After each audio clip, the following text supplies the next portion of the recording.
thank Julie Phelps again for willing to come all the way out here and talk about this journey of transformation that Valencia has been on.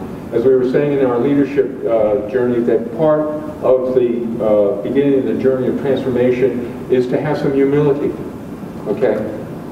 We know us now. We're not going to say, well, you can't do that, do that in Florida, but you can't do that in California. There's nothing that we cannot do, all right? It is our time to be open to ideas, all right? Be humble enough to be open to new ways of thinking so that we can make that uniquely PCC and make an even better PCC for all of us. So I'm very, very grateful to Julie, grateful to everybody on the planning team. And with that, I will introduce Lynn Wright, who's a member of the planning team, to introduce Julie. So thank you. We are very fortunate to have her here. She has to be up at the Carnegie Foundation for the Advancement of Teaching the rest of this week, and we thought, since she's going to be in California anyway, maybe she should just take a detour south first, and we're very thankful. She has a long bio, and I think we'll post it. I think most importantly, though, I want you to know that she won in 2008. Tell me again. 2010. 2010, I like. Say it again. Innovation in Higher Education. Innovation in Higher Education Leadership Award.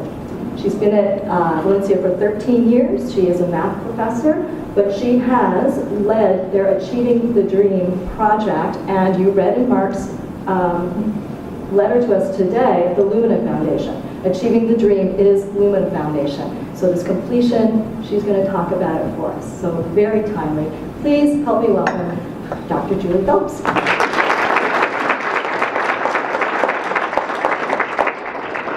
Well, thank you so much. I want to start with something that your president already said. Pasadena was founded how? Innovation and social justice. Huge. That's exactly how our transformation started. We had so many innovative faculty members and staff members and administrators that were doing all of the right things. It's just that we didn't know how to focus. So you're gonna hear very much about our struggles, and we're gonna go from there. Well, I'll tell you my story. I went to community college myself, and it wasn't because let me put it this way. I went to community college, I loved it, it was a great experience for me.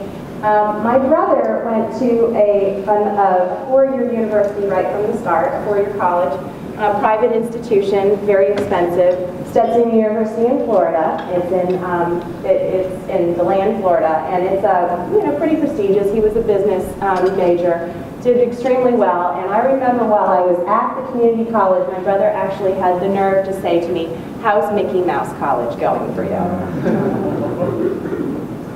Yeah, that went over well.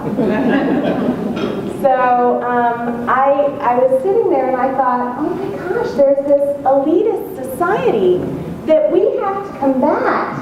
And we have got to do the best we can with our students at an open door institution. And we've got to be innovative. And we've got to speak for the students that can't speak for themselves, that don't know what they don't know. That is our job. That is our mission. And your president said it when he started today. That was the first two words out of his mouth. I thought, oh my gosh, that's exactly why I'm in community college. And I thought, I wonder if that's why you are. So my brother said this to me, and I remember getting straight A's, and I also remember my parents' reaction to that. Now, I am a second gen in college on my father's side, so I'm not a first gen in college student. My mother actually even has her master's degree, and she teaches English, which is why I rebelled and teach math.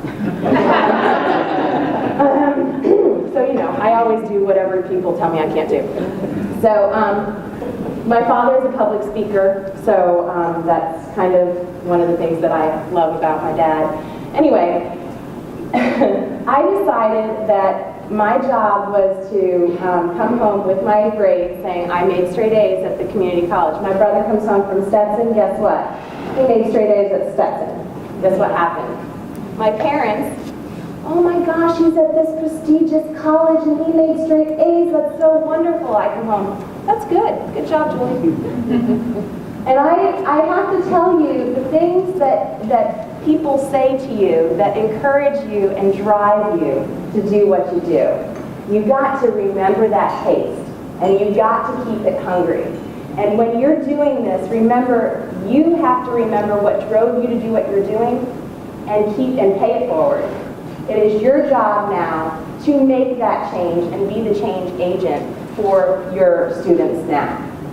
You know that I'm lucky. I'm a second gen college student. You know, I'm second generation. My father was first gen, my mother was probably seventh, I don't know. My grandfather did correspondence for his master's degree. I don't even know how they did that back then, but whatever, he was an engineer. But it was amazing because you have to remember, you have to tell the students, and you have to be the voice for the student, and you have to create the change. If you don't, who will? Who's ready to be a change agent? You're admitting to it now. Oh, good, now I can start.